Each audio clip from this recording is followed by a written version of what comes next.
What it do, golf fans? Welcome back to the Turn to Arse Golf Podcast. This is Liam. Alongside me is Jack. Jack, we had a I'm trying to think of a good word to describe the spectacular nature that was last week or yesterday at the U.S. Open. I mean, it was otherworldly, top five, ever. I mean, however you want to word it. What was your overall thoughts in the U.S. Open?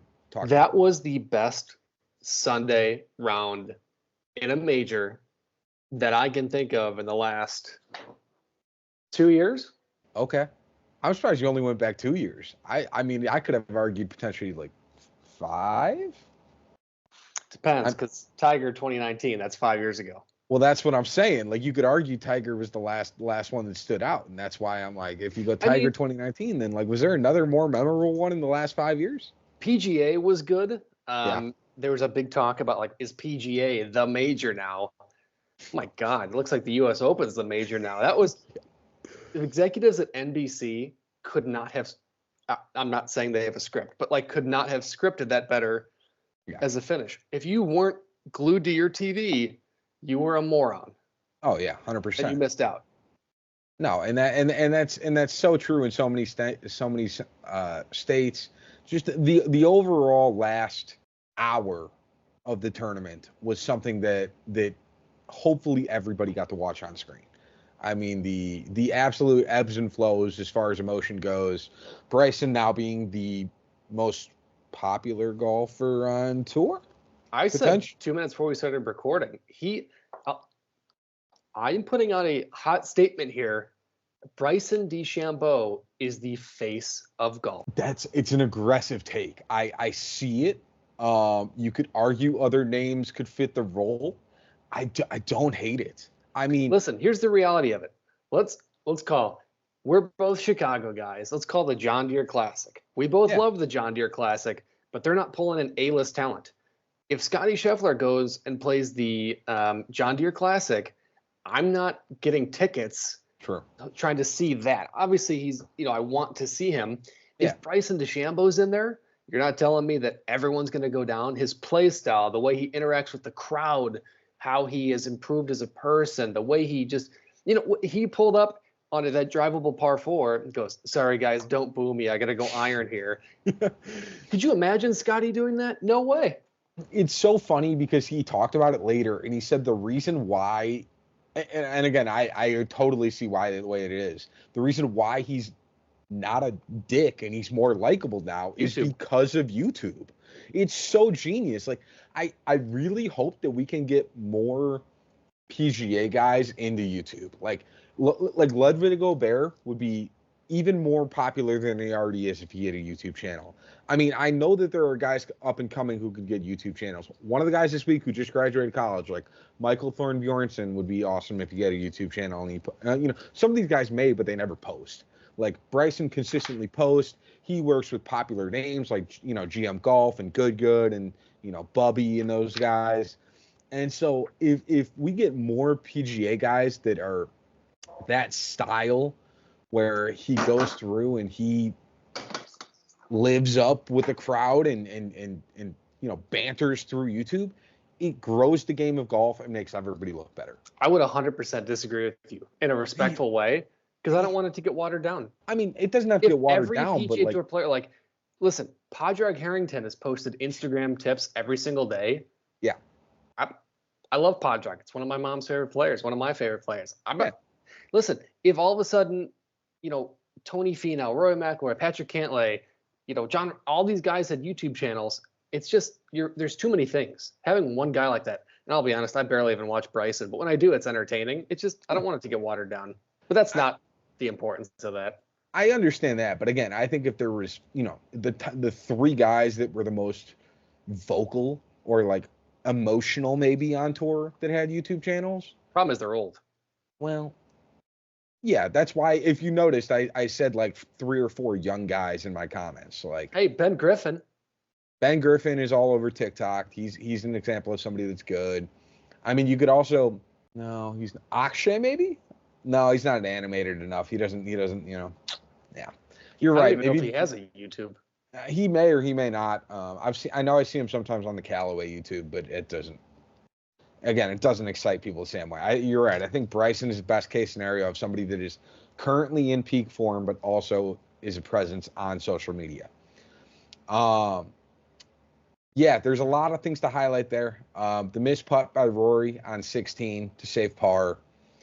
Bryson's bunker shot on 18 from 50 yards out that he said he could only do 3 times out of 100. And then Rory's 3-foot 9-inch putt on 18 to send it to a playoff. Do you want to start with any of those? Because again, a lot of people go straight to Rory's putt on 18.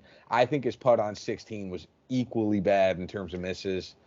So here's what I'll say. Yes, he probably should have made it. I think that goes without saying. Obviously, he would have wanted to make that. But here's a couple things, and I know that in our group chat with a good friend of ours, he had, I'm not going to name drop him, but had made a comment like, how do you miss that? Yeah. Well, there's a lot of things that go into it. Number one, now there are shadows. Greens are baking, so you're seeing multicoloration. He's near the hole, so now you're getting, and I think it was Brandel Chambers that said 40% of tour players are still wearing metal spikes. It's not like when you go to your local course and you see bumps. They're literally pitches in the ground. So there's that. Yeah. Also, you're putting on concrete. So everything is lightning quick.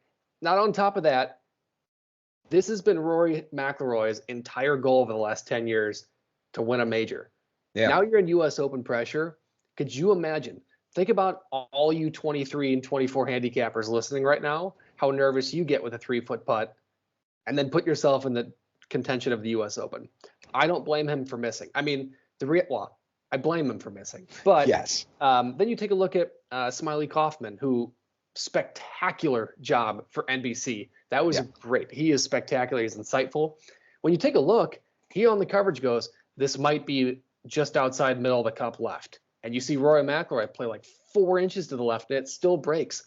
These guys are struggling to read these downhills, and he had pace, so it was crazy. So I think a lot of people are on him for that because of the distance and not the complexity of it, because it's crazy. No, and I get that. I think my thought process is again, maybe the one on 16 was another foot longer, but I think between the 2 putts between 16 and 18, he probably could and should have made 1. Probably, but then look at Bryson over the last 4 holes. He lipped out 2 from close.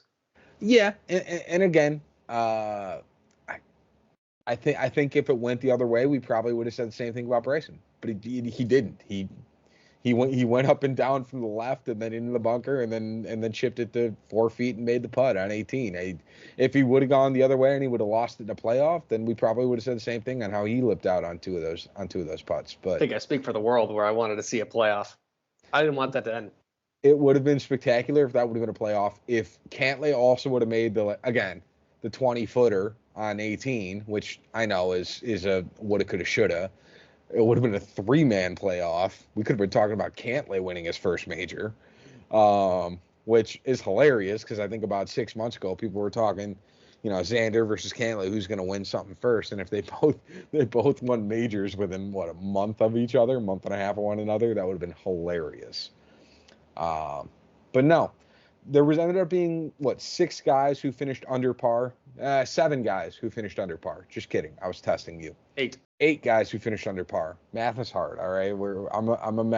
This ain't a math podcast. It's a golf podcast. Well, hold on. I do want to go back because you did ask me about Bryson's bunker shot. Yeah. I do want to make sure we talk about that. I want to say on the record for everybody that, in my opinion, is the hardest normal shot in golf. 100%. Obviously, you're going to be like, oh, no, tree roots, blah, blah. The bunker shot that Bryson DeChambeau hit was from 55 yards. Yeah. That is insane. He hit it to 3 feet and 11 inches. They had a professional mathematician and a golf stat person calculate the chances of hitting that inside 4 feet. 1.7%. Now think about this. Now think about the only fact is you have to get it there.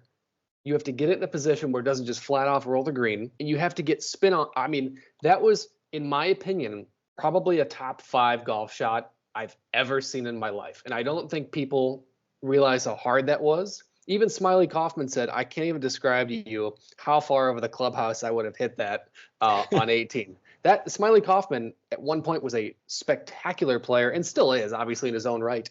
But Yes. the take that I want to drop, there needs to be a plaque at Pinehurst in the next week showcasing where that shot was. I cannot tell you, as like a normal person, like, I don't mean to be biased and self blah blah blah. I'm a plus 4.1 handicap.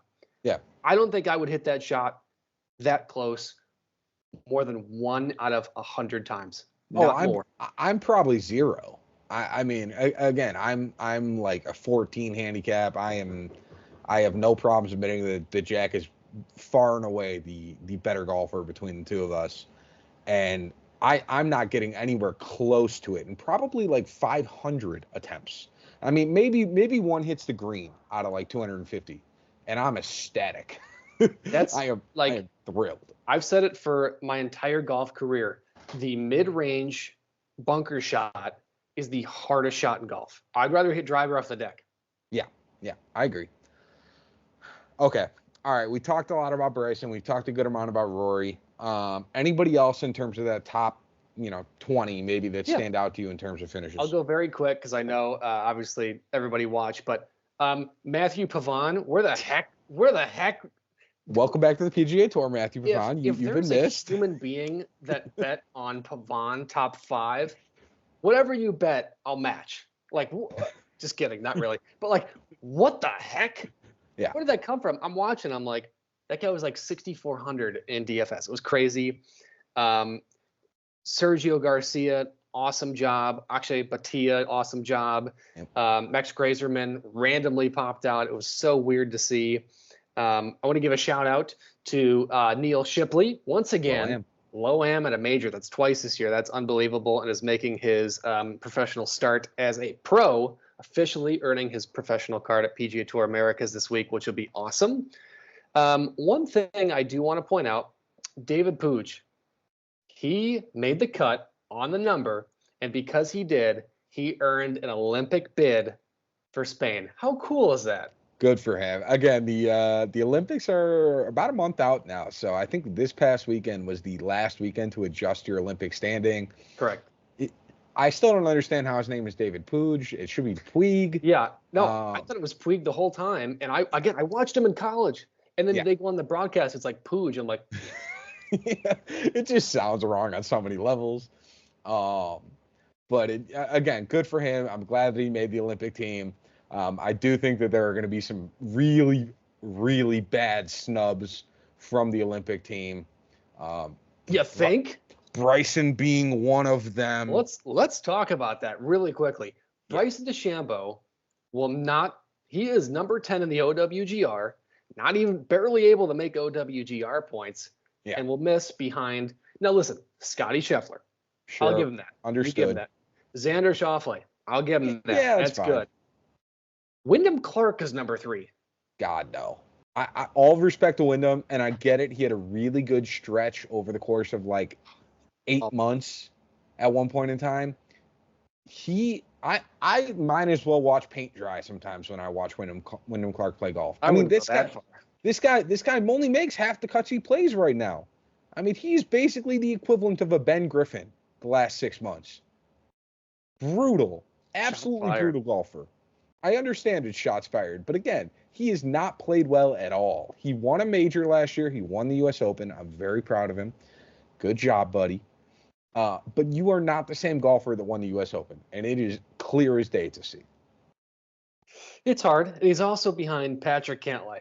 And Morikawa. You forgot Morikawa. Morikawa's 5, so he's not even in as of now. So he's behind a bunch of guys. That is, in my opinion, I think every golf person in the world has some criticism of OWGR, and there's not really a fix right now because it's hard. I can go into it for a mile, and I won't. But Bryson DeChambeau will not be at the Olympics, and there's not one guy that I would want outside of Scotty Scheffler and Xander Schauffele in the Olympics, but the guy who shows more passion in that event than the last 12 events combined. Yeah. And Jack commented with me, or oh my gosh, to me before the show, said basically saying that as far as Ryder Cup standings go, Bryson's now third. Third. So it's Scotty, Xander Schauffele, Bryson DeChambeau, Brian Harman, somehow still, Colin Morikawa, Wyndham Clark, Max Homa, and Sahith Theegala. So somehow in the Ryder Cup, he's third. In the Olympic rankings, he's sixth. It just doesn't. Math isn't mathing. I don't understand. They're both every 4 years. They're both, very important tournaments in terms of golf status. I don't understand why they can't line up on the same page, and I feel like the Ryder Cup usually is way better about how all of that works. What would be really cool if they did this in the Olympics was they took 4 guys automatically, and then they took a 5th guy who was like voted on by the other 4 or voted on by, the country or like some sort of a voting system.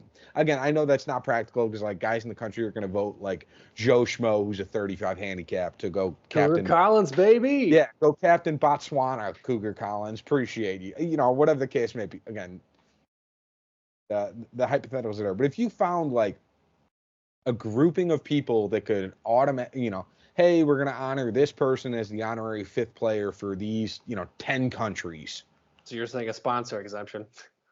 I mean, yeah, but like they do it in the PGA Tour, they do it in the DP World Tour, they do it in all the other spots. Why can't they do it in the Olympics? Especially if you can get somebody awesome like Bryson in there. Like, hey Olympics, congratulations, you just boosted your viewership by 800% because you got Bryson in the field. Like, you're welcome. So I'm not arguing with it. I just don't think they would. I don't think they would either. But it does. I think it would make a ton of sense. All right, I'm going to loop it back through what we were originally talking about. Guys that stood out to me this past week. Some of the amateurs and non-amateurs, but low-tier guys that we took. Tom McKibben, Frankie Cappan, third, Neil Shipley. Those were 3 guys. We were all in. Isaiah Salinda. 4 guys. Well, 3 of the 4. We didn't really talk about Shipley, but the other 3 were all guys Jack and I were extremely high on. They all made the cut, again, in a relatively difficult field for them to do so, and an extremely difficult course. That was super impressive. Hideki Matsuyama was another guy. He finished 6th, which I said last week. Put him in your lineup, look away to make sure he doesn't withdraw, and then wait until Sunday, and he'll play fine. And sure enough, 6th place. Tom Kim, who finished T26. Ludwig, who had a chance to win up until about the start of Sunday when he kind of fell apart after like the first hole, I think, and made double. I'm triple. Don't quote me. He made a double or a triple or something on the first or second hole that basically put him out of contention right there. But yeah, there was a lot of guys this week in terms of that did really well. I'm going to talk about some of the guys that didn't do well that we also called. Victor with the missed cut, Victor Hovland. You're welcome. He lost 4 strokes around the green. You're welcome. He also lost 1 stroke total tee to green. He was net even with the putter, and he gained a half a stroke with his irons. It just wasn't pretty. We did tell you that Victor was going to play very poorly. We got a combination of people that were like, yeah, that makes sense. And then other people that were like, Victor's finishing top 10 this week. So you can sit there and be like, top 10, no, it was all winners. Oh, well, all right. I was trying to downplay it. But again, just to tell you, people were telling us that Victor was going to play well. We called it. I was wrong on Rory. Figured he would struggle with wayward drivers and bogeys. He technically did struggle with bogeys because he lost the tournament due to making too many bogeys there in the last 9. Just saying. But the other 63 holes he played quite well on. That was a driver clinic. Yeah, gaining 6.5 strokes with the driver was not something I anticipated Rory was going to be able to do at Pinehurst. I figured he would lose it into the weeds too many times, and it would cause him to capsize. But he managed to stay afloat as far as that goes. John Rahm, he ended up WDing, which was sad. Jack and I both thought he was going to be absolutely horrible. And again, based on him withdrawing, he probably would have done horrible last week. Did you see the picture? What a baby. If you guys saw me mouthing baby. Yeah. He was such a baby. Oh, is that what you worded? Mm-hmm. I didn't wink, yeah. And then the last guy we talked about, Wyndham Clark, he finished T53. So technically he made the cut. Were you really happy with the performance though of a T53? I was. Of a T53 from a guy who was like the 5th most expensive guy in the field? Yeah, because I didn't have him. Oh well, yeah, there you go. Oh, are you saying? Oh, if I had Wyndham Clark in anywhere, I would not be happy. But Yeah. because I didn't, and we said don't play Wyndham Clark, ecstatic. Yeah. If you didn't have him, congratulations. You just probably won money this weekend. But yeah, I felt quite good telling you to stay off Wyndham Clark because again, he did make the cut, but you're not really happy with the performance. So, all right. With that, do you want to loop into how your DraftKings and your hold? Couple things, and then I'll move on. Okay. Really cool thing, and I think this is overshadowed by Bryson. Francesco Molinari, hole in one to make the cut. That's nice. I forgot about that. How You're right. cool is that? That was a good one. That was a great moment to see for sure, especially 18th hole. Guys two over the cut line. He's in trouble. Not anymore. He's in the cut. So Cue the video. No, I'm just kidding. I don't want to get copyright strike. No, I mean, I'm sure I could find a photo to throw in here at some point. You can find a photo. Yeah. Yeah. So I'll add that. Awesome. But jumping into my DraftKings, if you followed, you're welcome. We had Xander, we had Bryson, we had Colin, we had Corey Connors, we had Bez, and we had Tim Whitting. 6 for 6 on cuts, including a winner, 2 top 11s. Connors was like 12th or like 15th. It was crazy. Yep. You won money. Yeah. You are welcome. Yeah, Jax was big. I didn't even talk about Tim Whitting, but he was another one of those quote unquote lower tier guys that made the cut, along with Tom McKibben and Frankie Capon and then Neil Shipley and all the others. So that was another nice one.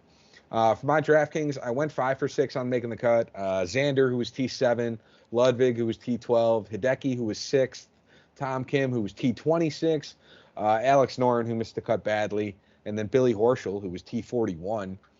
So again, I had 4 guys in the top 26, another guy basically T40. You didn't win, 12x that kind of money like Jack did on his DraftKings, but I easily doubled up on mine. And a boy, hey, all money is good money, baby. Oh yeah. And then my FanDuel, you're welcome. We only went 5 for 6. Sorry guys, but yeah. Xander, Colin, Brooks Koepka, Tiger Woods, which if you guys saw my video, he played good. I won't spend the full minute, but the reality of this, guys, look at the breaks he got. He played good. There were so many positives to take from that. I did have Tom McKibben, which you're welcome, guys, because you didn't know who he was. And then Bez, we won money. I won crazy money. Yeah. I could put down a mortgage right now. Oh man. All right. For my FanDuel, I went 5 for 6 as well. I did take Scotty here, who finished T41. We didn't even get into Scotty, but he did not look good. Scotty Scheffler. This is a message for you, because obviously you're watching the Turn Dog Golf podcast on Spotify or wherever you get you podcasts or YouTube. Shameless plug. What the heck was that? So Scotty did lose 6 strokes putting this past weekend. It's the first time he's lost strokes putting in like 7 weeks. And needless to say, it hurt for him. That was to be fair, T41 is his worst finish of the year by like 25 places. Over 25 places, I should say. So I'd say he gets one. He'll get a pass. I think he'll be okay. I know. You know what's funny about how good he's playing is we get to call a 41st place in a major. What are you doing? Yeah, exactly. Spectacular. But no, Scotty T41, Xander T7, Ludwig Gobert T12, Alex Noren miscut, Mark Hubbard T50, Frankie Capon the third T41. So I won money there. Again, a little less flashy with a couple guys T40, but there was a lot of guys on mine that I saw who had 2 or 3 guys missing cuts just based on the big names they had in their lineups. Bets. And let me just say, once again, I'm the king.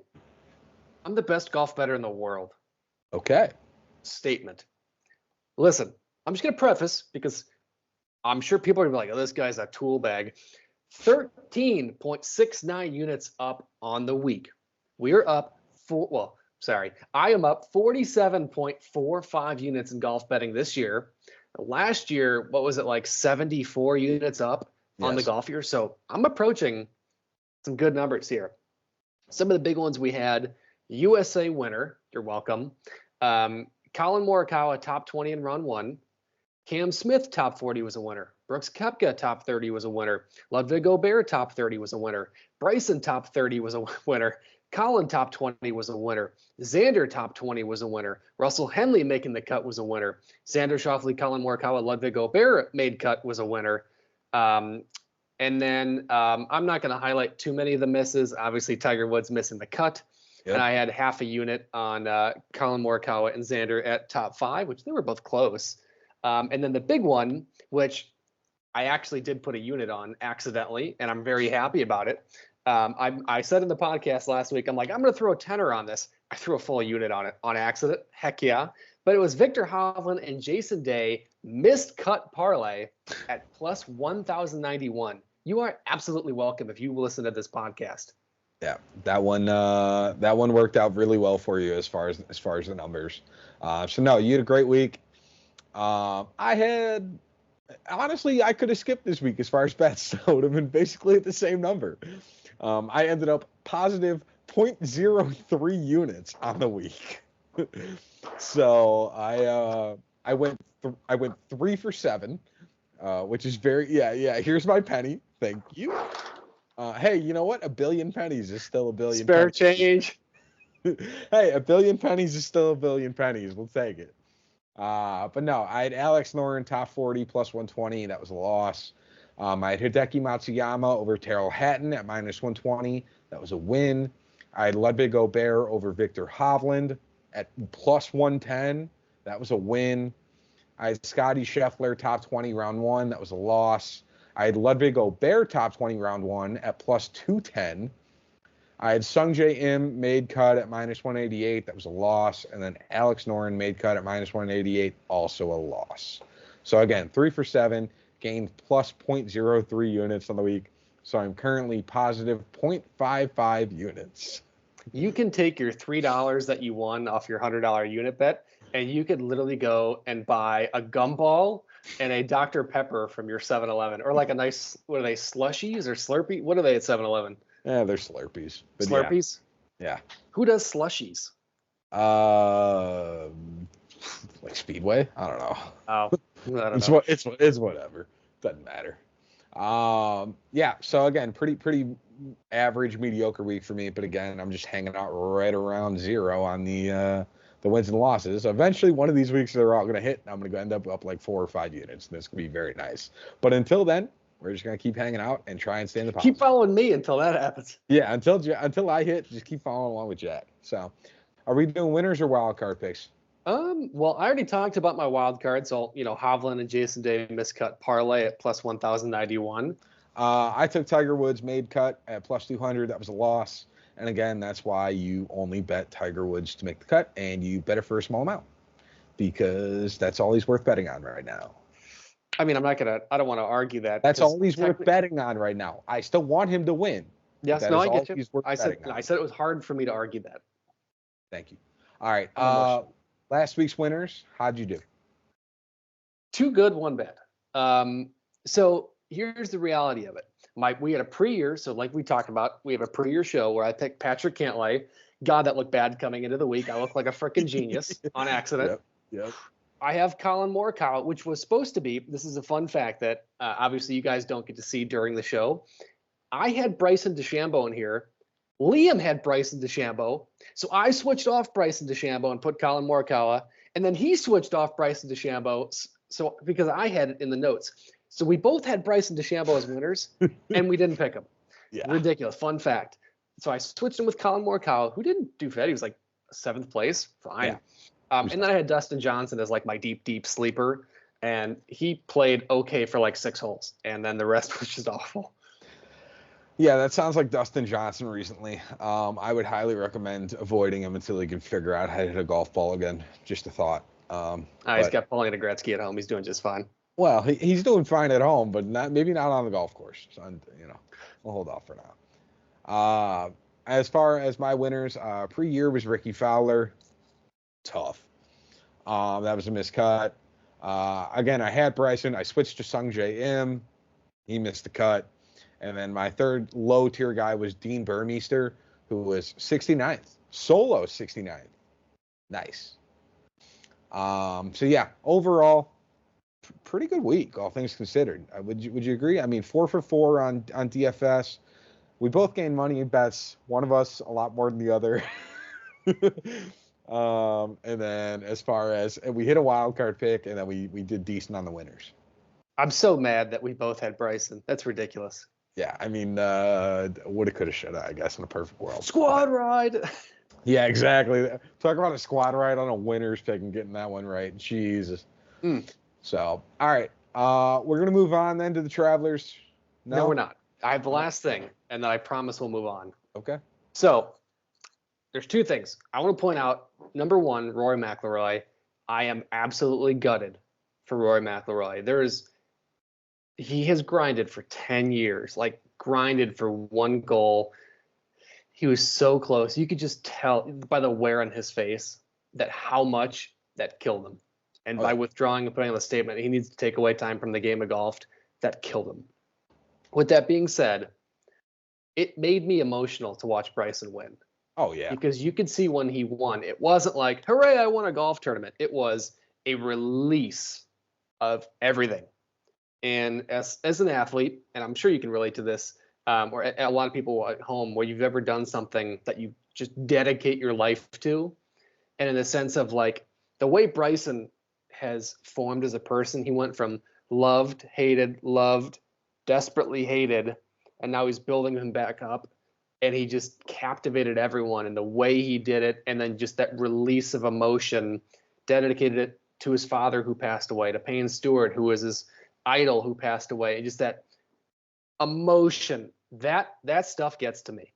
Like I'm a man, you guys can make fun of me, but like that stuff makes me tear up.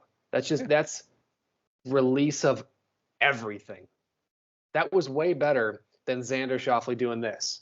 Or when Ricky Fowler won, he just looked up. Like that release of emotion, that's what it's about. And 100%. I love that. It made me emotional. Did you see after it too? He like went on Golf Channel and was like, "I probably shouldn't have done that, guys. I'm sorry." And like I was so mad. I was like, "No, Bryson, you should have done that. That was the right move. Like that.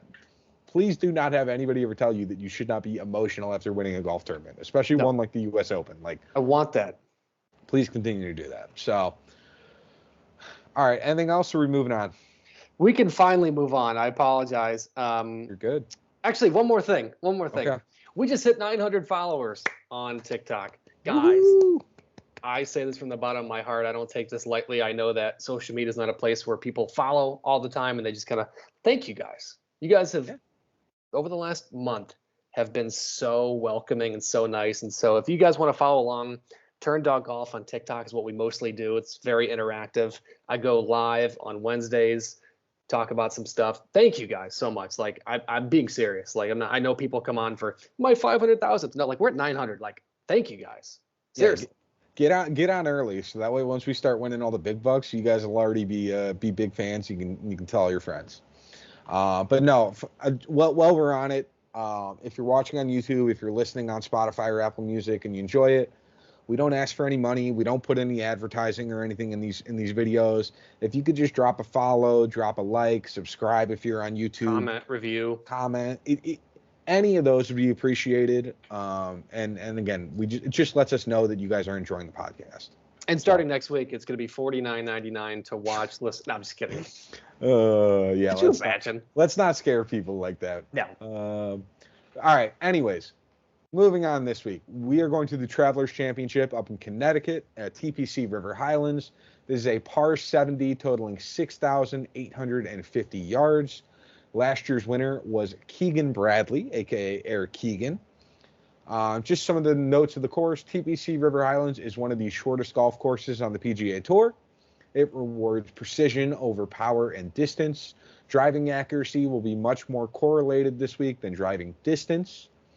Some of the things to highlight, obviously, because of the shorter distance, approach shots are going to also be shorter this week. The range you're going to look at is like 100 to 125 or maybe 125 to 150. Keep that in mind. Course history is also going to be quite strong here. Guys that generally do well are going to continue to do well here. It ranks 8th all time in course history in terms of like on tour. Like You guys know what I'm trying to say here, right? It ranks 8th in terms of course history correlation for courses on the year. Bear in mind, the only difference being that this field is normally not that strong, considering this year it's an elevated event. Usually this is kind of a middling event with about 150 golfers. This year it is a elevated event with 70. Well, Rory's out, so it's an elevated event with 69 nice golfers. So keep in mind that the course history is just going to be a little different this year compared to usual. Some of the guys with the best course history, I'll just name like 5 or 6 off the top. Xander Schauffele, it was Rory, but he just withdrew. Brian Harman, Patrick Cantlay, Scotty Scheffler, Russell Henley, Keegan Bradley. With that, do we want to get into DraftKings lineups and work out some of the prices? Yeah, so let's start off. Let's loop in now it being the top 3 guys in DraftKings. Scotty Scheffler at 12,500, Xander Schauffele at 11,200, and Ludwig Aubert at 10,200. And if you're asking me right off the bat, go Ludwig.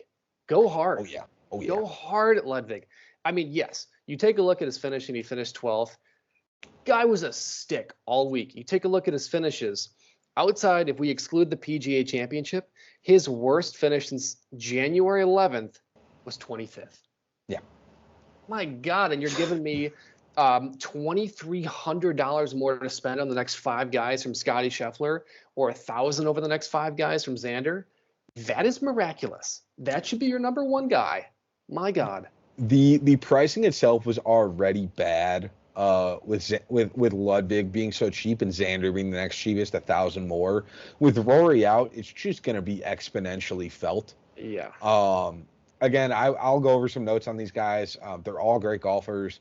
Scotty, again, lost 6 strokes putting last week at the U.S. Open. It was the first time he lost strokes gained putting in his last 8 starts. He also didn't do very well with the driver. He normally plays a cut.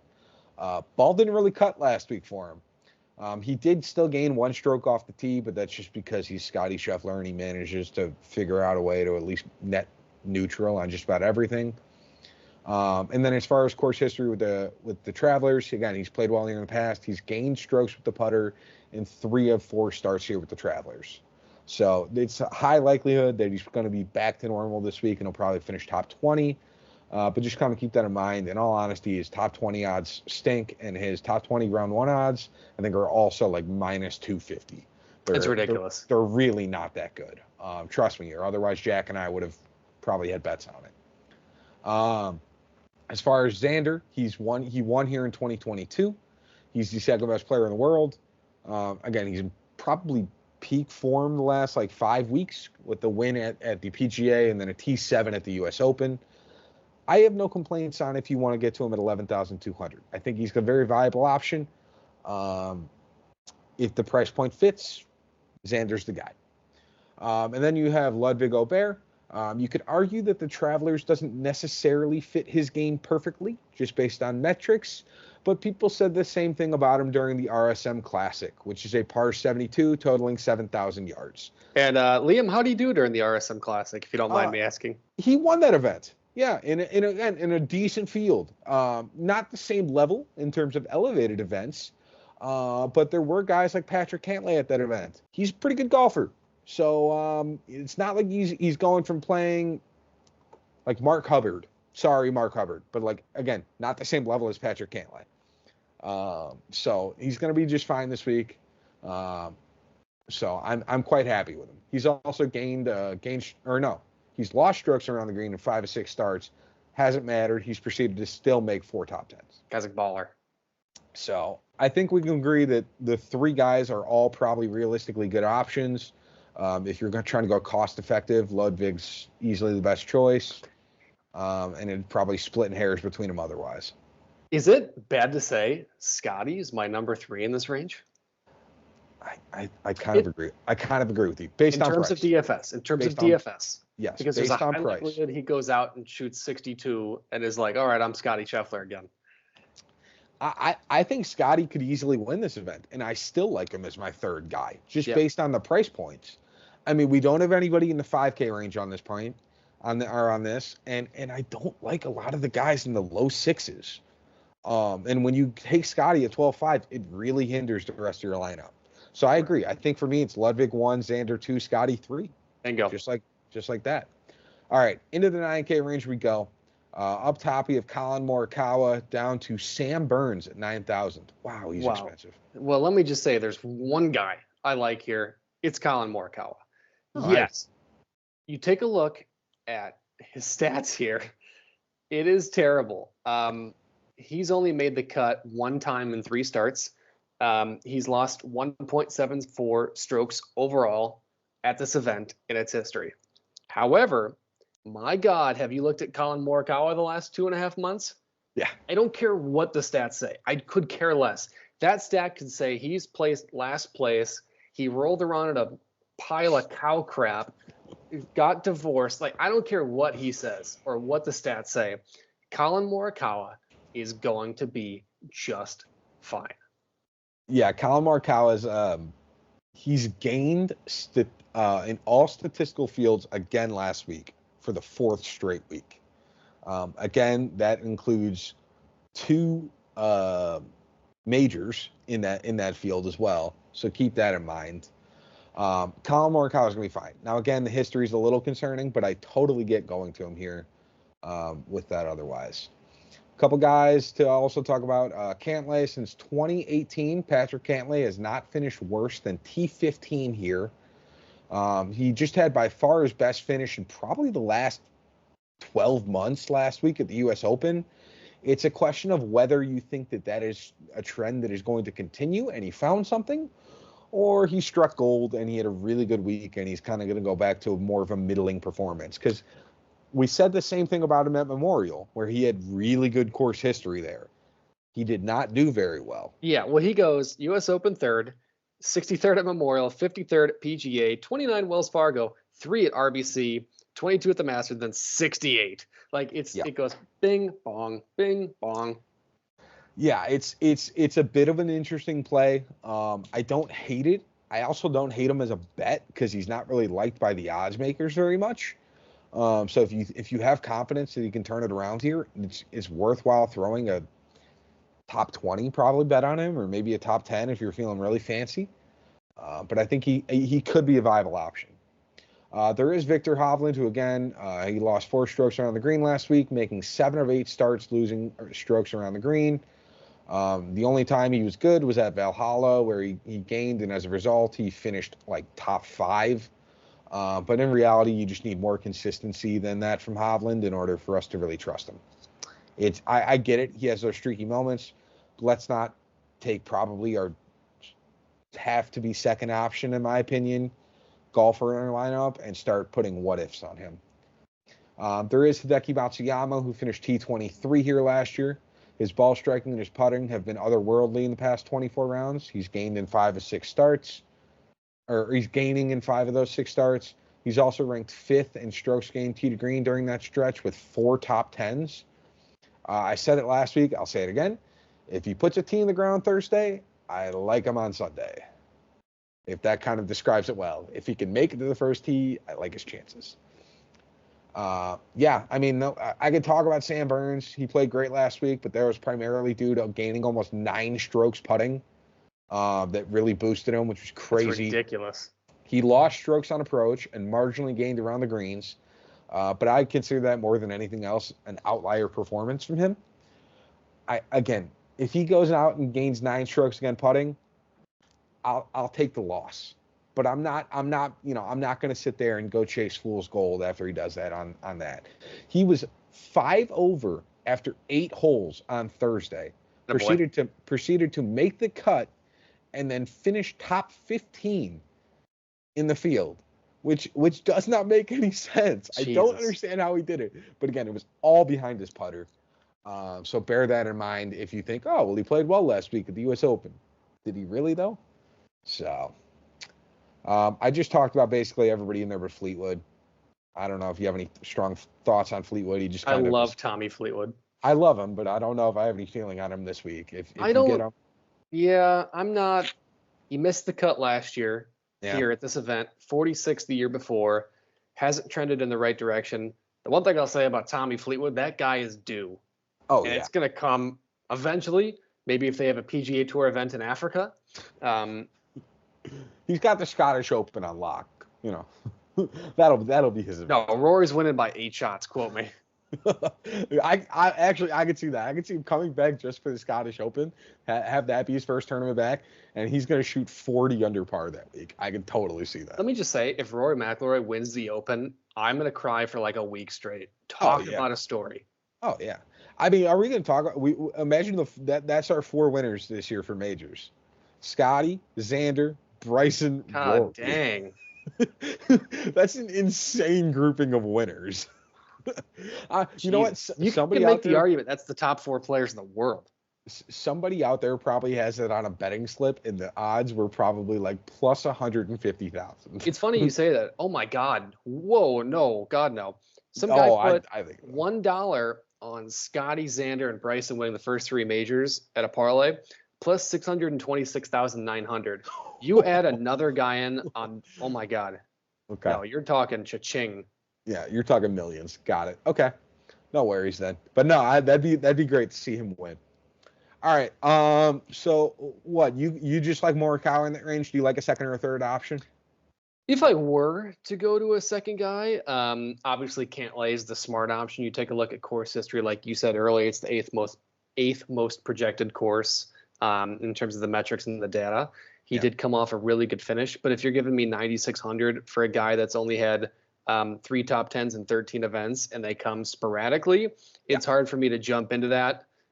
When you have guys like Hideki Matsuyama there, or a couple guys in the high 8s that have been more consistent, but the upside's there. And that's the important thing. And what I would say is if you're doing like a $10 contest with your buddies or whatnot, throw whoever you want. Throw Patrick Cantlay on there. Yeah. If you're doing one of these events where it's like $5 to win like $100,000 in some of these contests, that one you may, depending on if you're going for like I either want to win 100,000 or I don't care, you maybe want to throw them in there, but I don't know. I can't do it. Yeah, that's fair. I'd say for my 3 guys, give me Colin 1, Hideki 2, Cantlay 3. I think that's probably the way I'd go about it. Again, Colin's tough just because of the price point to get him in as a second guy, which is why I like Hideki a lot. But I think that's probably a viable option. So, cool. Into the 8K range we go. We're starting Tony Finau at 8,900 all the way to Matt Fitzpatrick at 8,000. So there's 2 guys that I like more than other people in terms of metrics in this. Okay. Number 1 is Corey Conners. Ooh. Corey Conners is about as pure of a ball striker that doesn't get talked about. Like, he is insane. His finishes, his worst finish on the year was 57 in the Sony Open. Since then, obviously, he had a 44th at RBC. Everything else has been top 40. This guy's been so consistent. So, what? Well, you just talked about 2 events that are shorter courses. I mean, Sony Open's like a par 70, 7,000 yards. RBC is another like par 77,000 yards. It's his worst 2 events, and it's a similar course style. That's all I'm saying. I agree. I think Corey Conners has a chance this week, but he's not my first choice in this range. Anyway, Corey Conners has been a stick. 9th at the U.S. Open, 20th at Memorial, 6th at RBC, 13th at Wells Fargo. Last year, he placed 9th in this event. He's been on fire with a scoring average of 70 and fantasy points per game at 75. This guy's been a truck. I think he's going to come out firing, and he is so safe and so strong, in my opinion. And then one of the guys I want to target, not as high as I think a lot of odds makers have, is Brian Harman. Yeah. In terms of course history and course model since 2015, he ranks number 1. He is on top. His last 3 years have been 2, 8, 5. Then a missed cut, and then back-to-back top 10s. So he has gained in total in 32 rounds here in the last, 8 years, 63.3 shots with an average of 1.98 over the course. Yeah, since he's had runner-up at the Players, he's had a very lackluster performance, but he's getting more consistent. He's had a lot more top 25s, top 20s, top 35. He's been right around there. I think he's building, and this should be an event that he gets back into the swing of things, and I really like him at that number. Yeah, I'm big on Harman as well. You talked about it. Elite course history. In terms of his recent form, he's got 6 straight T47 or better finishes, 4 of them being T25 or better. His weakness is distance off the tee, which again is mitigated here. So I agree he's a great option this week. I'm going to also talk Russell Henley, who is 8,600. He's top 10 in the field in course history. He also has an absolutely spectacular iron play, which consistently ranks basically top 10 on tour year in and year out. He's also got 5 straight T27 or better finishes. So similar concept there to Harman, just for a couple extra $100 with the iron consistency obviously also being there. Last year's winner, Keegan Bradley. This is a hometown type of course for him. He's based in like the Boston/Massachusetts area. I know that if I say Boston, Boston fans might not like it, considering he's like 30 minutes outside of there. It's like saying Boston is where Foxborough is for them. But again, he did win here last year. He's also in solid form with a handful of T20s and T40s, sneaking in a couple of T10s. He's also gained on approach in 7 of his last 8 starts, and he's gained with the putter on each of his last 4. So yeah, I think he's going to be a solid play this week. Do I think he's going back to back? Probably not. But I could easily see him finishing, T25 here, which is fine. You're okay with that as far as the price point goes. Justin Thomas, the fact that he is 8,500, I'm sure confuses a lot of people. The inconsistencies are basically killing him as far as his betting in DFS. He's lost strokes putting in 10 of his last 12 starts. He also doesn't have bones on the bag anymore, which I think was a big portion of what was doing, holding on for him for a while. The 2 times, by the way, he did gain strokes putting, he finished T8 and T5. So he has the option to do so. But if you want to rely on the streakiness of Justin Thomas's putter right now to get you a top 10, I'm going to let you have fun with that one. Let me know how it works out for you and how much money you lose, because it's not likely.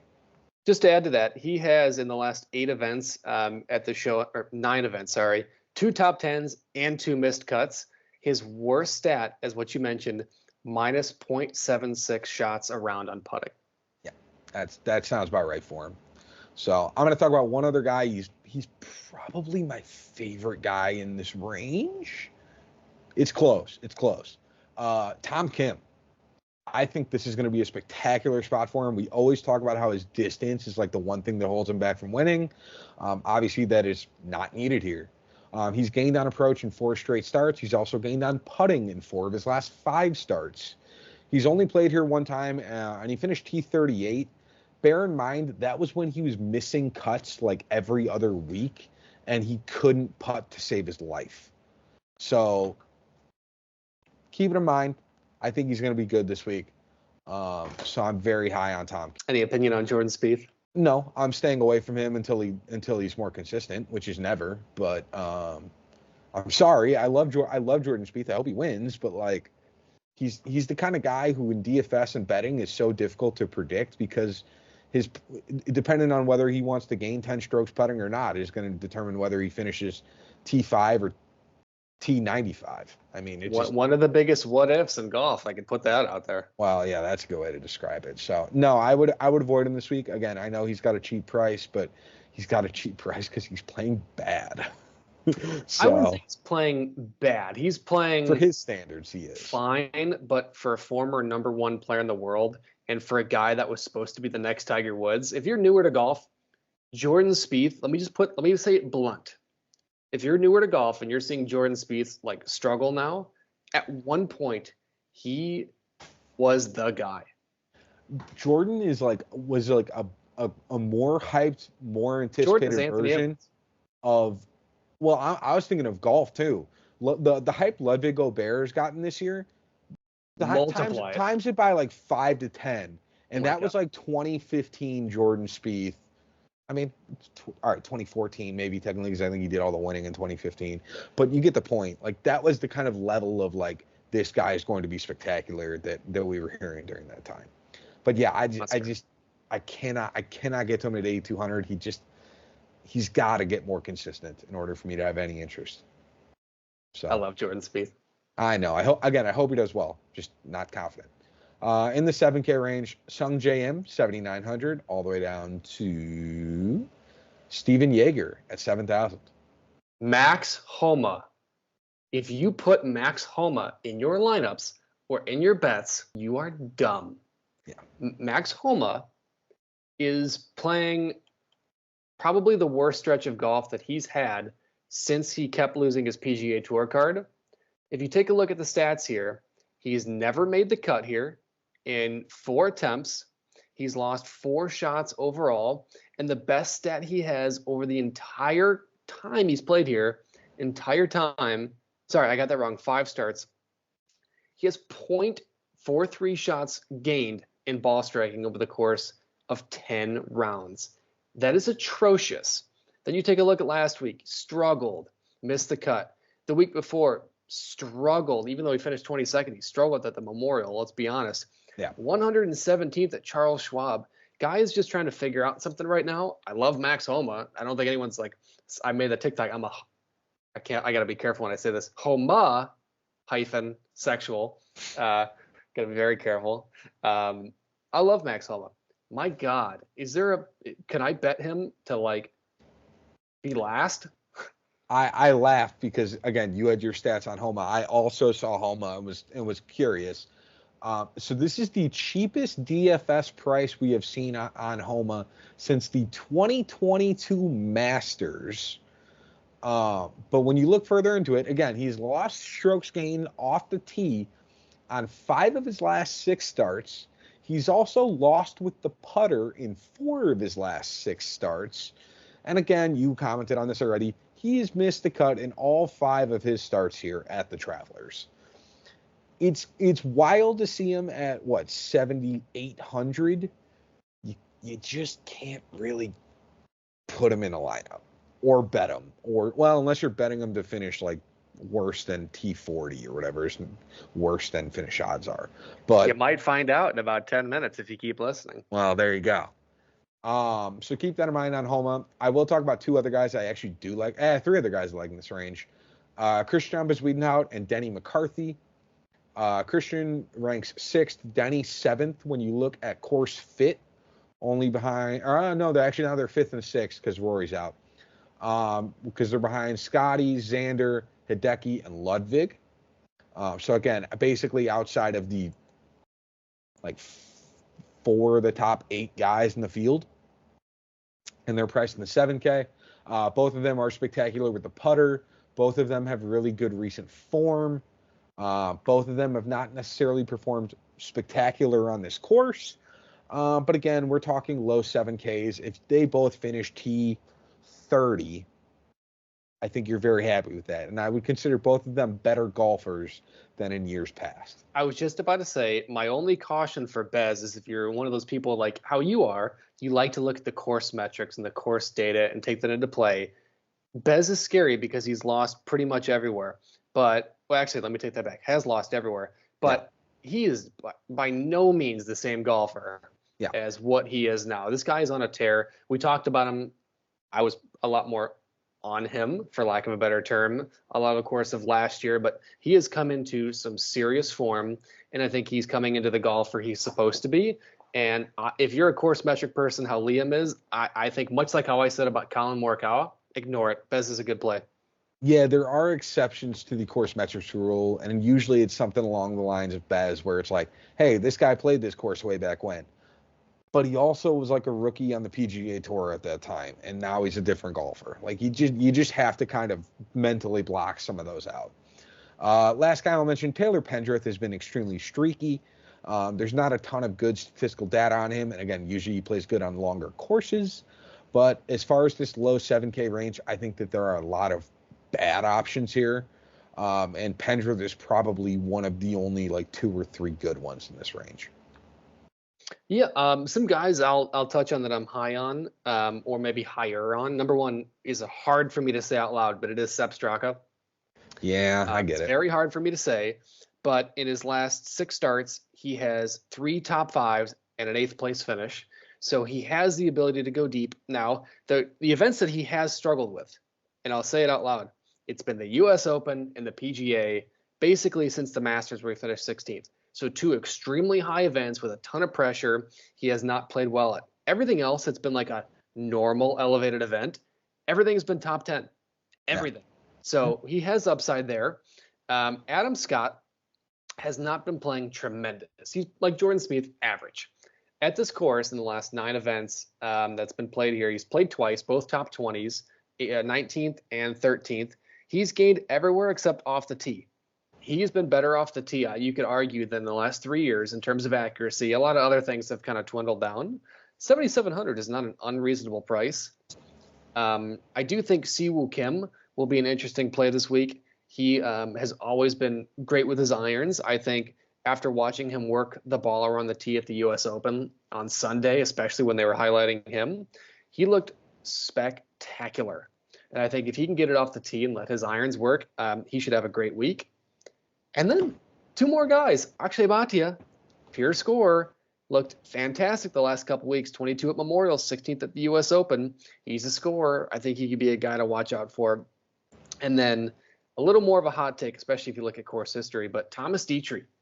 Yeah. 14th at the U.S. Open, 4th at the PGA, 2nd in the Houston Open. Outside of that, he's had some middling finishes.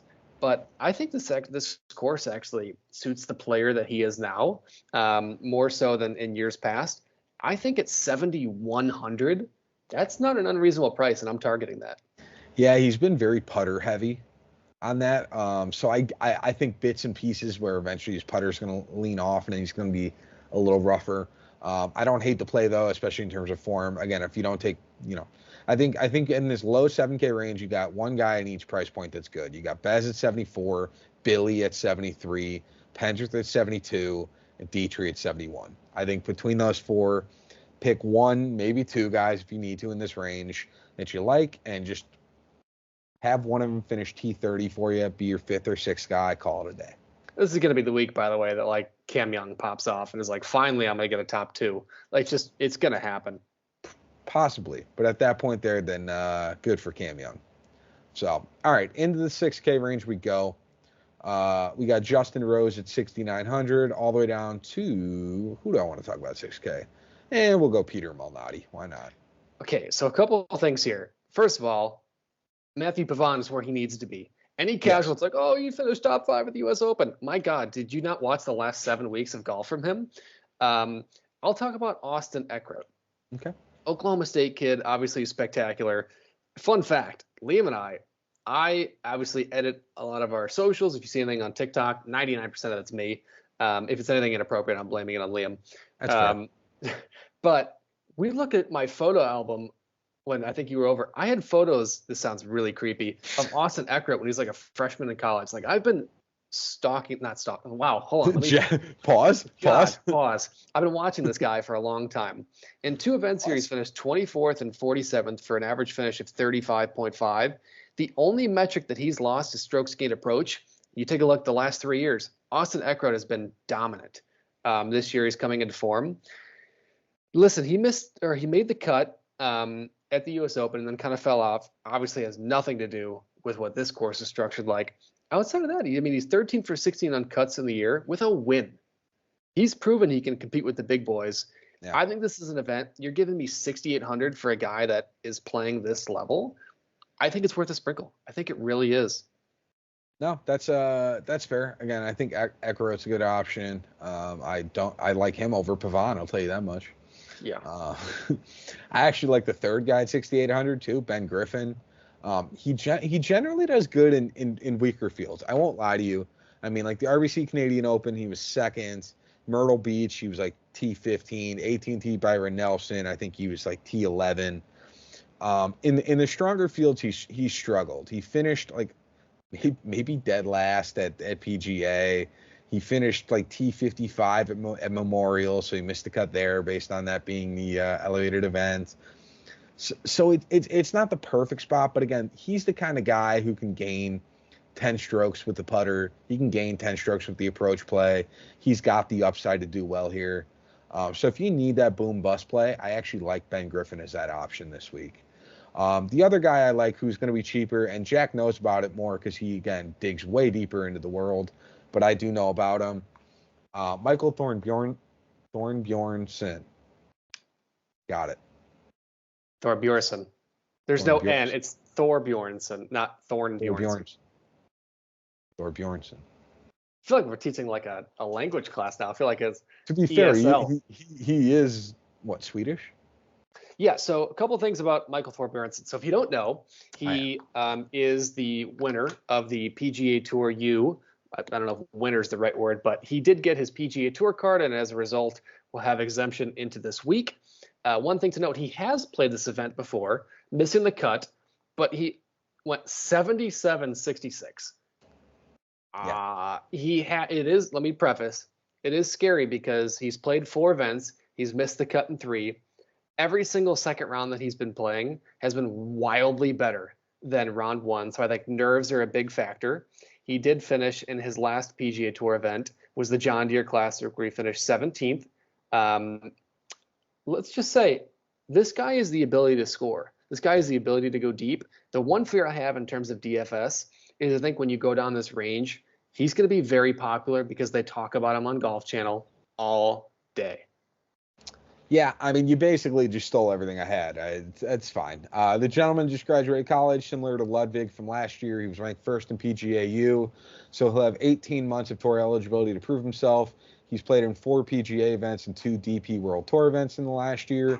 Highlights include a finish of T17 at John Deere and a T11 at the Dubai Classic in January, which again is it's a solid field as far as DP World Tour events go. The Dubai Classic is always one that you get 30-ish guys that are PGA Tour caliber easily into that event. So to finish T11 is solid there. Jack talked about it. He has these slow starts, but usually plays better in second round. At 6,500, he has way more upside than anybody else below him, in my opinion. Fun fact, though, when he was an AM, he finished 4th here in 2022. Well, there you go. I don't know if you knew that, but I did not. Again, I'm not good about following the amateur status, but that is why you are a golf nerd. But no, again, in terms of below 6,500 or below, you are not going to get anybody with more upside than Michael. So, yeah. And if you guys want the worst guy, if you want someone that's going to finish dead last, I'll tell you it's Adam Schenk. I'll tell you right off the bat. Looking at him or Homa? No, it's going to be Adam Schenk. Okay. He's played this event 6 times, has not made the cut in one of them, and has lost strokes everywhere. The only other guy that statistically is worse is Nick Taylor, who's lost 22.29 shots in his career here and is negative in every category, yet has 2 made cuts. Oh, man, golf Schenk is 0 made cuts in 3 less rounds and has 16 shots better than him. I don't understand it, but no, God, no. Adam Schenk, if I could place a last place finish bet, it would be Adam Schenk. Oh, man, that's funny. So, all right, with that, let's get into DraftKings and FanDuel lineups. Unless you have any other thoughts or questions or comments or concerns. No, hit me with your DraftKings lineup. All right. So for my lineup, I'm going Ludwig Gobert first, 10,200. Then I'm going Hideki Matsuyama at 9,200. I've got Russell Henley at 8,600. Tom Kim at 8,100. Christian Bezuidenhout at 7,400. And Michael Thorbjornsen at 6,500. I know There's no N. It's not Thorn. Thorbjornsen. There you go. Attaboy. That is my DraftKings. What about you? Sorry, I'm a golf nerd. It's fun. I know. For anybody that doesn't know, at the beginning of last year, we started the podcast. Liam was, and I'm not saying this to be disrespectful, Liam is a PGA Tour fan at first. He was, I know the top 50 guys on the PGA Tour, and my level below that was nothing. Over the course of doing this, obviously, has improved, and I've been, I'll mention like a Christian Bezuidenhout, and you'll be like, who's that? And then 8 weeks later, you're like, I know everything about him. He's awesome. Your skill has improved. But it's been just a fun trend of like, who can he mispronounce from the European Tour kind of a thing. I'm also the analytical guy, so I look at their stats and less so on how to pronounce their names, admittedly. That's not my first thought process. You're not watching DP World Tour at 3 a.m. No, and I'm not sitting there thinking, either. oh, I need to figure out how to say this guy's name properly. I'm thinking, oh crap, this guy makes a lot of cuts and has some really good upside. I should put him in a lineup. And then I'm like, ooh, this guy's name is tough. I'm gonna figure that one out on the fly and try my best. Like, that's fair. So, yours. I was gonna say, to circle back, my DraftKings lineup is honestly pretty similar in a sense. I did handicap Xander Schauffele at 11,200 and Ludwig Aubert at 10,200. One of those guys is finishing top 5. I'll bet my nards on it. Next is Shane Lowry at 7,800. He's been really consistent. I know that in terms of data, he may not fit the mold as well as some other guys, but he's 13 for 14 on cuts with 3 top 10s. And excluding the Memorial, he's had like 3 events in a row where he's finished top 35. So he's been on a roll here, and I think this event suits him a lot better than some of the ones in the past. I do have Siwoo Kim at 7,500. If he can drive the ball how he did the last like 23 holes at the U.S. Open, he's going to put himself in great contention with those irons. I do have Austin Eckroat at 6,800. Like I talked about earlier, he is one of those guys that's just incredible. He's really good upside in that price. It's really good. And then Lee Hodges, who we didn't really talk about, at 6,400. He's 11 for 17 on cuts. Well, guess what? If you really take a look at that number, he's only had 2 missed cuts since the Cognizant at Pebble Beach. So he's been really, really consistent. He has, in the last 5 weeks, 45, 12, 12, 24, and 58 making the cut. And all of them, I think, at 6,400. That's upside. I think you just said the Cognizant at Pebble Beach. Cognizant at Palm Beach. My bad. I know. It's an awful name. It's worst name in history. If you are a sponsor of the Cognizant Classic, drop it in the comments. Number 1. Only that.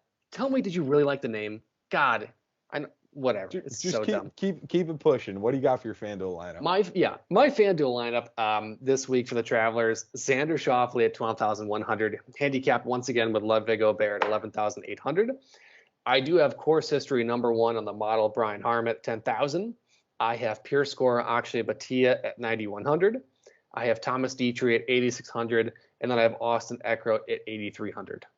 Yeah, you and I start off the same way on FanDuel. It's almost as if it's just super practical to start off with those 2 guys on top. No, I took Xander Schauffele at 12,100, Ludwig Aubert 11,800. I took Keegan Bradley at 9,600. I have Tom Kim at 9,500. I have Taylor Pendrith at 8,700, and then Michael Thornbjornsson at 8,300. I said it just really bad there. That's okay. We're gonna keep it going. Keep it moving. All right. Well, hey, listen. You went positive last week, so I want to give you the floor. Kiss my ass. All right. For my bets this week, I'm doing 7 again. Right? Math. Yeah, math. I'm doing 7. I'm starting off with a risky one, but it's at minus numbers. So Patrick Cantlay, T20 is minus 120. I have Ludwig Aubert over Victor Hovland at minus 120. I have Adam Scott over Jason Day and Cam Davis. We didn't really talk about, well, no, you talked about Adam Scott. But again, I think that is not only is Adam Scott going to do decent this week play, but that is Jason Day was horrible coming into this week and is probably going to play about the same. And then Cam Davis feels like another tier below them too, respectfully to Cam Davis. So if I can get that at plus money, we love that. I do have, this is an interesting one, Keegan Bradley over Corey Connors. I know, plus 100. I had Ludwig Aubert top 20 in round 1 at plus 100. I have Xander Schauffele top 20 round 1 at minus 130. And then I have a bit of an outlier, Tom Kim as the top Korean over Benny An, Sung Jae Im, and Siwoo Kim at plus 280. TPC Lee is not playing at this event, so I'm okay with it. Surprised you wouldn't handcuff that with like a Siwoo top Korean bet. I thought about it. I don't like any of those other 3 guys this week, though. Like, I wouldn't even know who to begin with as far as handicapping it with. Well, Benny An blows at this event, I can tell you that. Well, yeah, exactly. It's like Benny An blows. Sung Jae Im is inconsistent as all hell because, the 1 week you want to bet him, he misses the cut by 6 strokes. And then, like, I could do Siwoo, but, like, it just not really enticed me to do it. I think his odds were also not very good. They were, like, plus 180 for Siwoo, which I'd rather get the plus 280 for a guy like even more than that. Sorry, hate me. Yes, I will. All money is good money. That's how you build up. Anyways, I have one less bet than Liam because I think this week is going to be a little less consistent as the U.S. Open. I went very safe, so you guys can make fun of me. My lowest odds bet is minus 120. So I went very safe. I have Colin Morikawa top 20 at minus 163. I think that there's no way in the world that he misses that for 3 events in a row at the Travelers. He hasn't hit outside of top 20 since April 4th. He's been on fire. Ludwig Åberg at top 20 is minus 150. Guy is otherworldly, one of the most consistent golfers on planet Earth.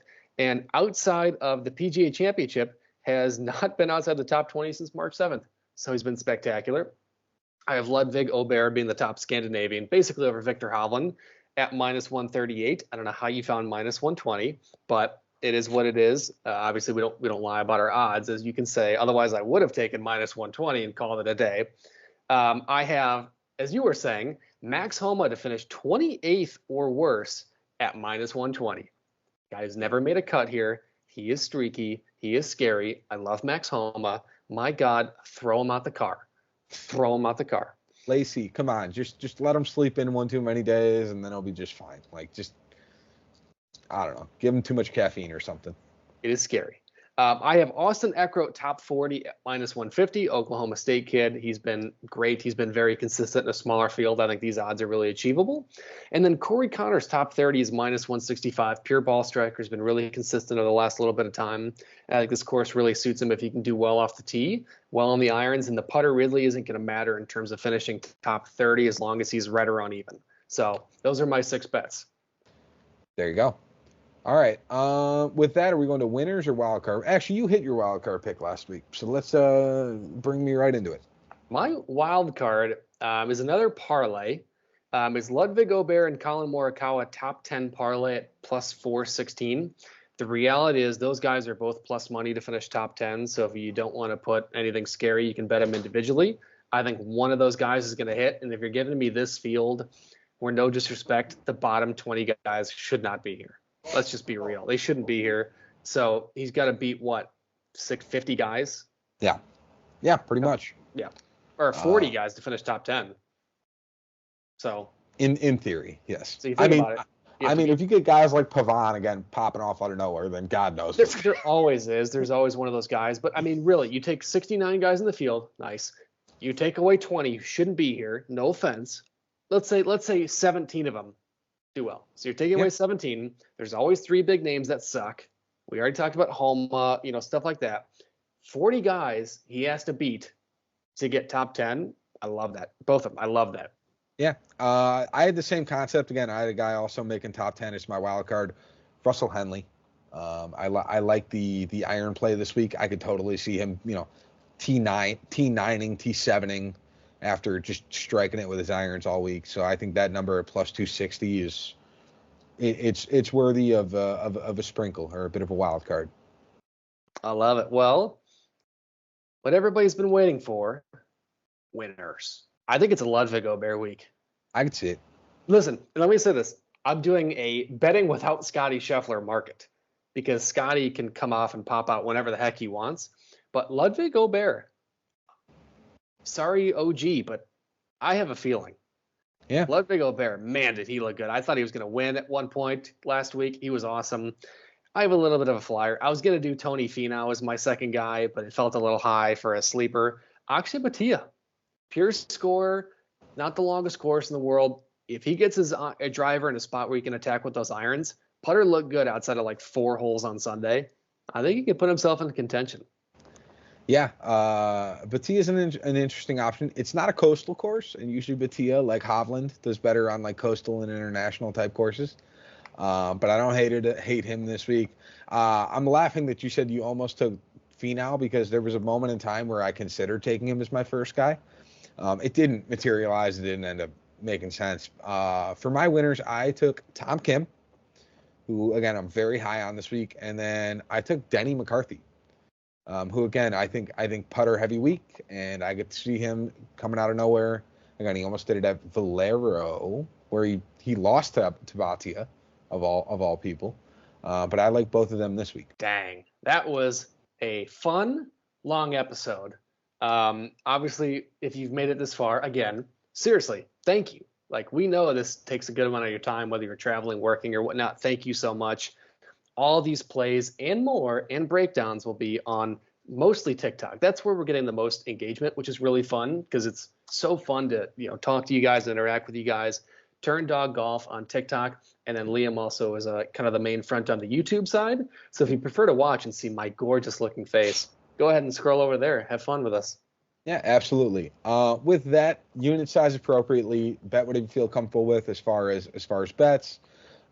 Jack would tell you to take his bets because he's going to win the most money, which is fine. You can follow along with him, and I'll just let you know mine on the side. But with that, we will leave you guys to it. Next week, we go to the Rocket Mortgage.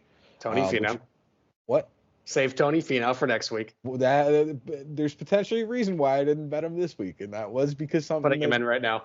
Yeah, that was something that crossed my mind as far as Rocket Mortgage. But no, Rocket Mortgage got moved because of the Olympics that are coming up a few weeks after that. So keep that in mind. But go out there, have some fun. Let's win some money. Deuces.